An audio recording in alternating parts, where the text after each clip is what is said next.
सलाम हिंदुस्तान दोस्तों, मैं मोइन शमसी हूँ। चैनल है मैं हिंदी मैं उर्दू। आप देख रहे हैं केरला तमिलनाडु व्लॉग नंबर 32।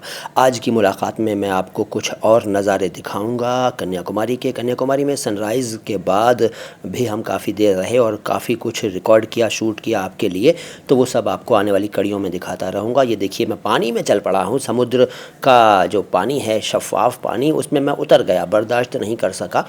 और ये देखते रहिए और शब्दों को सीखते रहिए। पहला शब्द है अदल। दरअसल ये अदल है, अदल, लेकिन ऐसे ना बोल सकें तो अदल बोल लीजिए। इसी से आदिल शब्द बनता है। अदल का मतलब है इंसाफ, न्याय, जस्टिस, निष्पक्षता। और आदिल और अदल दोनों के सेंटेंसेस बताऊंगा। आदिल का मतलब इंसाफ करने वाला, न्याय करने वाला, जस्टिस करने वाला, यानी कि मुनसिफ। अच्छा, तो अदल का सेंटेंस सुनिए। अदले जहांगीरी तो सारी दुनिया में मशहूर है। अदले जहांगीरी का मतलब जहांगीर का न्याय, ठीक है। और आदिल यानी कि इंसाफ करने वाला। आदिल का एग्जाम्पल ये हो सकता है कि जहांगीर एक आदिल बादशाह था। और भी बहुत सारे सेंटेंसेस हो सकते हैं। ये देखिए, मैं लहरों से खेल रहा हूँ। और दूसरा शब्द है इशरत। दरअसल ये इशरत है, लेकिन ऐसे न बोल सकें तो सिंपली इशरत बोलिए। इशरत का मतलब होता है खुशी, आनंद, हर्ष, ऐशो आराम, भोग विलास का सुख, ऐश, निशात। और एक और शब्द जानिए इसके लिए, खुर्रमी। जी हाँ, खुर्रमी का मतलब भी इशरत होता है, खुशी होता है। इसका एग्जाम्पल सुनिए। उसकी ज़िंदगी बड़ी ही ऐशो इशरत के साथ गुज़र रही थी। ऐशो इशरत, ठीक है ना। तो ये क्लियर हो गया इशरत का एग्जाम्पल। और अगला शब्द है क़तरा। क़तरा का मतलब होता है बूंद, ड्रॉप। इसका एग्जाम्पल बताऊं क्या? चलो बता देता हूं। एक बड़ा मशहूर गाना आपने सुना होगा, 1987 में रिलीज़ हुई फिल्म इजाज़त का। रेखा पर पिक्चराइज़ हुआ था गाना। और गुलजार का लिखा हुआ था। आर डी बर्मन की मौसीकी यानी कि संगीत यानी कि म्यूज़िक था। और गाने के बोल थे, क़तरा क़तरा मिलती है, क़तरा क़तरा जीने दो। याद आया ना? इस गाने का जब जिक्र हुआ है तो एक बात बताऊं, मैंने इसको जब भी सुना है तो ये नोट किया है कि इसमें कहीं सिंगर ने क़तरा बोला है और कहीं कतरा बोला है। देखो भाई, वो क्या हुआ है उस रिकॉर्डिंग में, उससे मुझे कोई मतलब नहीं है। हो सकता है मेरे सुनने में फ़र्क हो। आप लोग भी सुनिएगा और बताइएगा कि मैं सही कह रहा हूँ या गलत कह रहा हूँ। लेकिन सही शब्द या सही उच्चारण इसका तो क़तरा है। क़तरा, क़। ये वो अक्षर है, वो साउंड है जिसको अनेक उर्दू वाले भी गलत बोलते हैं। और मैंने एक लेक्चर में सुना था, कोई साहब बता रहे थे कि अल्लामा इकबाल भी अपना नाम इकबाल बोलते थे। वो भी शायद क़ के साथ थोड़े से अनकंफर्टेबल रहे होंगे, ऐसा उनकी बात को सुनकर मुझे लगा। इसको भी आप चेक कीजिएगा, ठीक है ना। मैंने तो यही सुना था एक लेक्चर में। अच्छा, तो ये क़तरा का एक एग्जांपल हो गया। दूसरा एग्जांपल ये हो सकता है, वो इतना प्यासा था कि गिलास का एक एक क़तरा पी गया, ठीक है। अगला शब्द जानिए और नज़ारे देखते रहिए समुद्र के, कन्याकुमारी तट के। अगला लफ्ज़ है हौलनाक। हौलनाक का मतलब होता है भयानक, डरावना, ख़तरनाक, दहशतनाक, खौफनाक, वहशतनाक, हैबतनाक, इबरतनाक।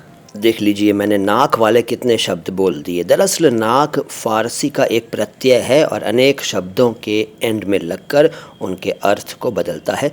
इस पर पहले भी बात कर चुका हूँ, आगे भी करूँगा, लेकिन फ़िलहाल तो इसका सेंटेंस जानिए। उस अपराधी का हौलनाक अंजाम हुआ। ये एक सेंटेंस हो गया हौलनाक के लिए। अच्छा, अगला शब्द है तहत। नज़ारे देखते रहिए भाई, नज़ारे देखते रहिए और एंजॉय करते रहिए, शब्दों को सीखते रहिए। पहला नेक्स्ट, पहला नहीं, अगला शब्द है तहत। तहत का मतलब होता है अंतर्गत, अंडर, बिलो। एग्जाम्पल, इस्लामी कानून के तहत तलाक़ की भी एक विशेष प्रक्रिया है। ये एक एग्जाम्पल हो गया। और इसके बाद एक शब्द है दश्त। दस्त नहीं यार, दस्त अलग शब्द है। उसके बारे में जानना हो तो मैं हिंदी में उर्दू और दस्त लिख कर सर्च कीजिएगा, छोटा सा वीडियो सामने आ जाएगा। लेकिन ये शब्द है दश्त। दश्त का मतलब होता है निर्जन स्थान, यानी जहाँ कोई ना हो। बियाबान, वीरान जगह, रेगिस्तान, जंगल, कब्रिस्तान, श्मशान वगैरह, ठीक है। दश्त। इसका एग्जाम्पल ये हो सकता है, ये दिल ये पागल दिल मेरा। याद आया? ग़ुलाम अली ने गाई थी ये गज़ल मोहसिन नकवी की। उसमें एक लाइन थी, इस दश्त में एक शहर था, वो क्या हुआ आवारगी। याद आया ना? अगला शब्द सुनिए। अगला शब्द है सहरा। ध्यान से सुनिए, मैंने सहरा बोला है, सेहरा नहीं बोला। सेहरा तो वो होता है जो दूल्हे का सेहरा होता है ना, सुहाना लगता है। याद आया? लेकिन यहाँ बात हो रही है सहरा की।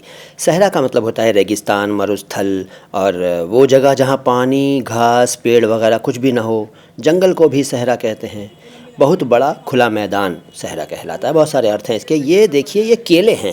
ये शायद 22, 24 या 25 या उससे ज़्यादा कुछ केले थे। ये हमने कन्याकुमारी में लिए। जानते हैं कितने के? सिर्फ 20 रुपए के। जी हाँ, ओनली 20 रुपीज़। देखिए वहाँ कितने सस्ते केले मिल रहे थे हमें। अच्छा जी, इसके बाद सहरा का एग्जाम्पल बताता हूँ। देखो, एक गाना है, एक फ़िल्म आई थी, फ़िल्म का नाम था जानी दोस्त। उसमें एक गाना था, जीवन बना जीवन, जीवन बना जीवन। याद आया? किशोर कुमार और आशा भोंसले की आवाज़ें थीं। 1983 में रिलीज़ हुई थी जानी दोस्त। जानी दोस्त, ठीक है, जानी दोस्त नाम था फिल्म का। सहरा हुआ गुलशन, उसमें एक गाना था। उसमें लाइन थी कि सहरा हुआ गुलशन। इंदिवर का लिखा हुआ गाना, बप्पी लाहिरी के संगीत में, धर्मेंद्र और परवीन बॉबी पर पिक्चराइज हुआ था। और ये हुआ सहरा का एग्जाम्पल। और इसमें आपको एक बात और बता दूं कि सहरा का बहुवचन है सहारा। जी हाँ, सहारा सहरा का बहुवचन है। आपने सुना होगा सहारा मरुस्थल, पूरी दुनिया में मशहूर है, उसका नाम ही सहारा कर दिया गया।